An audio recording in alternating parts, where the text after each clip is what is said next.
What you're looking at right now is the complete life of someone named Matau. He would be known later in his life as the Toa Metru of air. He would be known even later as the Turaga of Matanui, eventually Metranui, and eventually he would be an elder on the planet of Spheres Magna. And today we're going to take a look at his life as a whole, what happened during it, and what led him from being a simple Matoran to becoming one of the wisest rulers on the newly formed planet of Spheres Magna. Now, in order to do this, we need to start off with that simple Matoran, someone named Matau. Now, Matau was created, just like all the other Matoran, purely to be a worker in the city of Metranui, the city that powered the Great Spirit robot, that powered Matanui. And what he did was he tested different transportation things, because that was Lay Metru's whole gimmick, really. It was a testing place, and he was one of the test riders. Now, he did that for likely thousands of years, and during that time, the biggest day that he would witness is when he crashed one of those chutes, and he was approached by Toa Lekon, the only remaining Toa in the entire city. And that day, Toa Lekon gave him a mysterious stone and a map to the Great Temple in Toa Metru. And what he would do, like five other Matoran across the island that he didn't know yet, was he would go to the Great Temple and he would become the hero, Toa Matau. Now, essentially what happened is that he and those 5 other Matoran went to the Great Temple, put the Toa stones in the Toa Suva, and they became Toa. So it was at this point that he went from Matau, a lay Matoran test driver on many different transportation vehicles, to Matau, Toa Metru of air. Now, he took this rather well. You see, where everyone else had different priorities after becoming Toa, his immediate thought was fame and fortune. He wanted to be the one that everyone looked up to. He wanted to be able to help everyone and be known for it. Now, this contrasted with all the other Toa in his group, and he had a hard time taking orders from Vakama. After all, Vakama's supposedly their leader, even though he has nothing to show for it. And, I mean, there's already different ideologies that he associates with the Toa Matoran. He doesn't like them very much. And all of a sudden, when he's becoming this super powerful figure, he's being told he has to go do something he doesn't want to do. But despite that, he and the other Toa go on their quest. They go find the Great Discs. And eventually, they work together and they defeat the Morbizak, a plant species that had been threatening their island. And they were able to do that. Now, after that, and after a small threat with an underground Rahi, they decided, okay, well, we have these great discs. We have the proof that we are truly heroes. We will go to the Colosseum and we will tell our Turaga Duma, we are heroes, we are here, we will protect all of you. And unfortunately, they don't know that isn't Turaga Duma. He is disguised as Makuta Pterodax, and he turns on them, tells all the Matoran these people are responsible for the disappearance of Toa Lekon. And they can't really do anything against it. They try to prove their innocence, but they can't. They're not well-trained Toa yet, so they fail at the obstacle course set up in the Colosseum.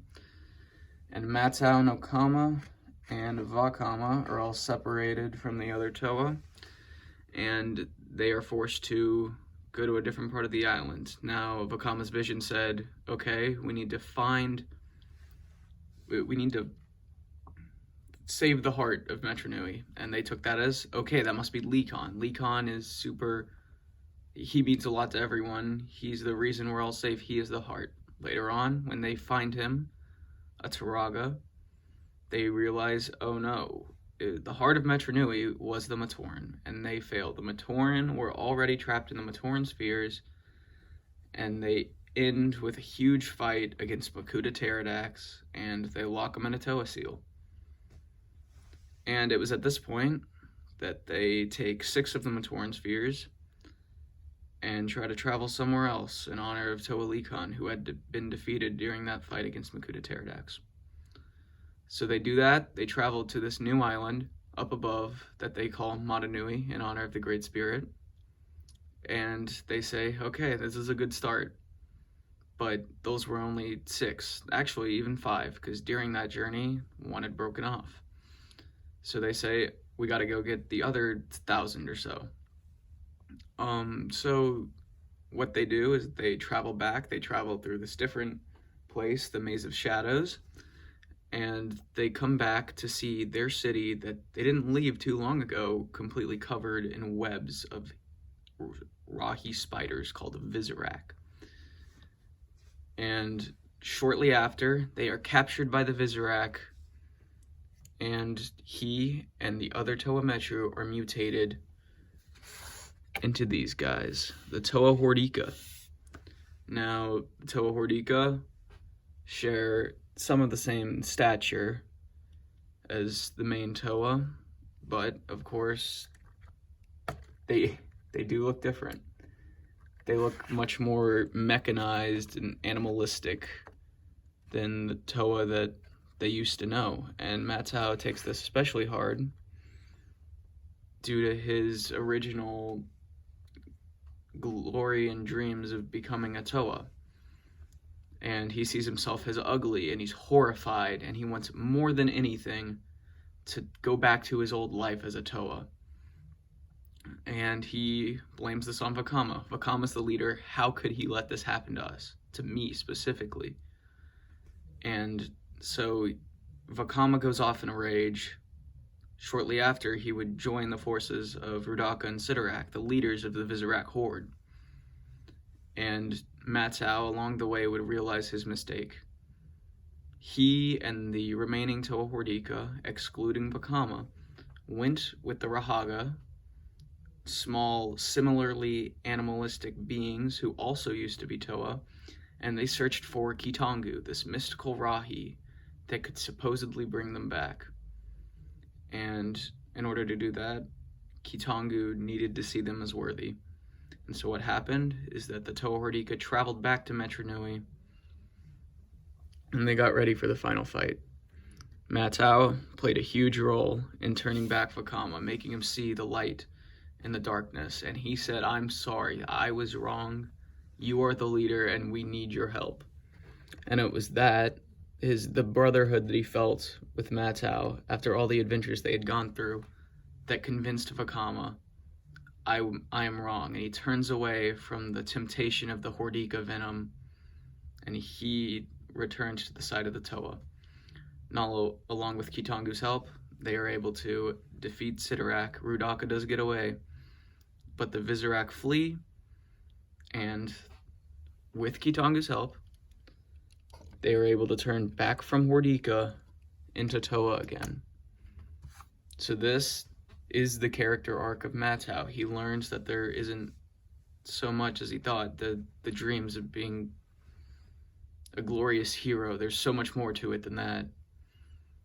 And with that character arc fulfilled, they're able to go take the rest of the Matoran in airships back to the island above, and he and the remaining Toa become Turaga. They give up their power for the sake of a new life for the Matoran.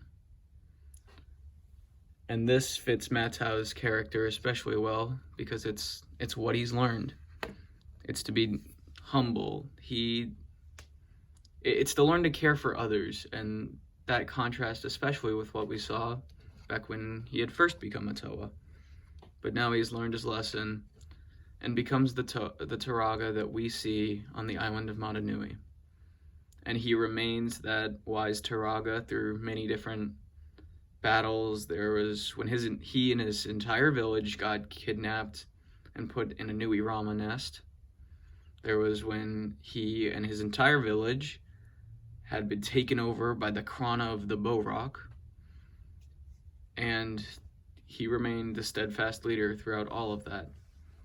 Eventually, he and the other 6 Turaga would go back to the island of Metru Nui, 1,000 years after they had originally arrived. Now, it was at this point that they and Turaga Duma, the real one, not Pterodax in disguise, helped rebuild the great city that he had known for the majority of his life. And it was with this that they all worked together to rule. Unfortunately, of course, Pterodax, Makuta that they had fought earlier, would escape, as he had terrorized them on Matanui, and he would eventually take over the universe. But with the help of Toa Tahu, a Toa they had trained, these Turaga, they would be allowed to escape back onto a new planet, Spherus Magna, and be allowed for a new life there, as mentors to the Matoran they saved back in the day. So what you're about to see here is the complete and total life of Matau, a lay Matoran, a Toa of Air, a Toa Hordika of Air, and eventually a mentor to the greatest Toa of all time.